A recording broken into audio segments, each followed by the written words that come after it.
Here we have two Varanus pilbarensis hatching after, I believe it's 99 days. Typically I usually have them hatch between 91 and 101 days. So these guys just came out today.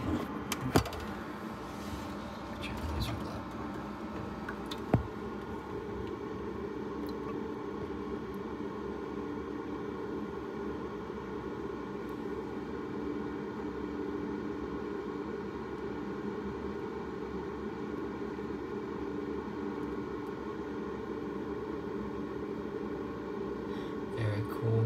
I'll let these guys come out on their own. Usually after about, a day or so, if they're not all the way out, I'll kind of rip the egg a little bit more to help them out. But generally they can get themselves out without me helping them out. But I like to, help them so they don't waste a bunch of energy.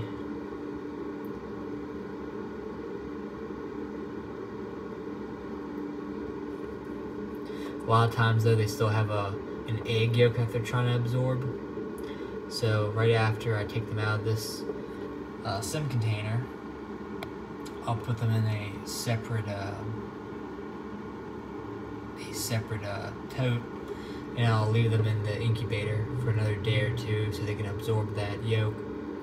And then I'll put them in their cage, in their enclosure that they'll grow up in. And yep. All right.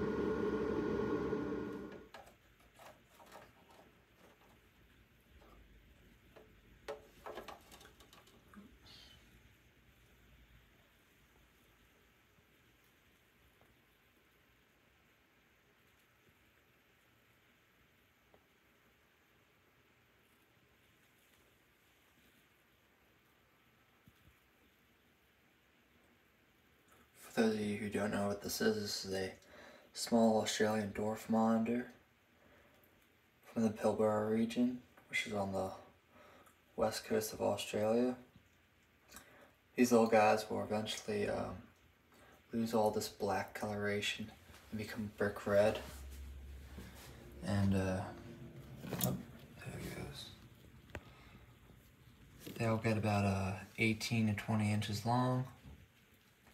Primarily eating on insects, but will also eat eggs and other small lizards. A very fun species to keep.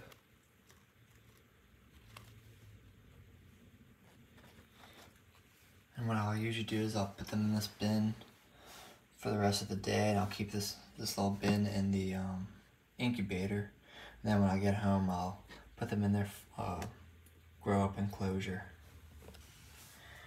We still gotta wait for this little guy to come all the way out.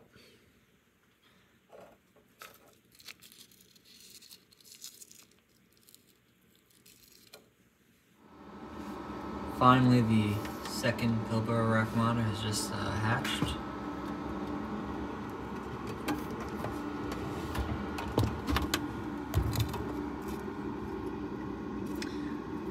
So we'll go ahead and looks like their egg yolk is completely absorbed. So we'll go ahead and get them in their new home.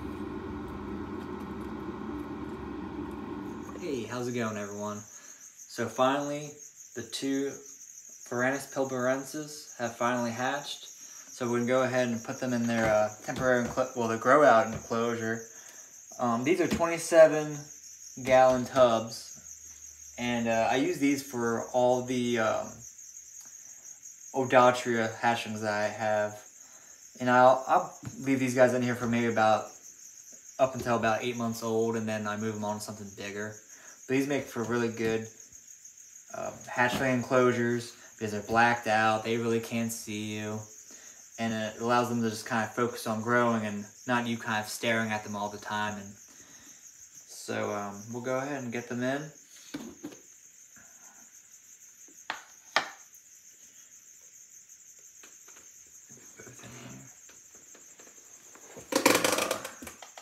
These guys are only about a day old. And around 3 months old, they will go ahead and start, all this black on them will turn into red. And these guys will become a red brick color. And really cool. I'll show you what their enclosure is going to look like. Here we go. Here goes one. Boop. There you go, buddy. Gotta be really careful when you touch these guys. Their bones are so... Ooh. No, you don't.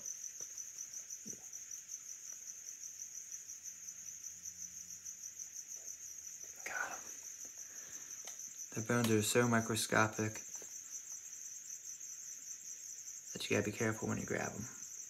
There you go, buddy. So what we have here is a really nice tight rock stack that they can go and really squeeze themselves into. Then I just put some cork bark up here, and I just have the lights on it. The basking spot's usually around 125 degrees for these small guys. Some people might, you know, if it gets up to 135, that's fine too. And then I leave, for the adults, you can have higher basking spots than that. And then again, I'll give them UVB. Right now it's actually nighttime as we're filming this. But tomorrow morning they'll get some UVB, and I'll have them on a 12-hour light cycle. A little water dish near the rock stack. And then after about 4 days, I'll go ahead and start trying to feed them.